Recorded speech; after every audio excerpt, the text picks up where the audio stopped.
বাকি মিলে ঘর করবো না নাকি তো জানলা ফাল্লা করে হয়তো হবে তখন সেই জায়গা নাই বলে ঠিক গেল এখানে যাও তা তুমি চান করে না আমি যাও এই গামলাটা দিয়ে যাবা ও গামলা হবে না অত বড় হয়তো না ও নিয়ে আসবানি নিয়ে আসবো কোনি তুমি স্নান কর না আজান দিচ্ছে তাহলে ওকে তখন ওকে ডাকতে যাবে বলো ভাতের তোকে নেতাও পেল না নেতাও কিন্তু ঠিক জানি নেতাও পেল না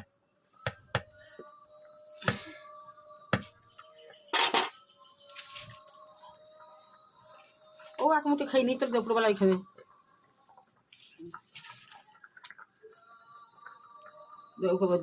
কতগুলো ভাত খাই আমাদের মনে হয় সবাই না দুপুরে এক মুঠি খাই নিচ্ছিল ওখানে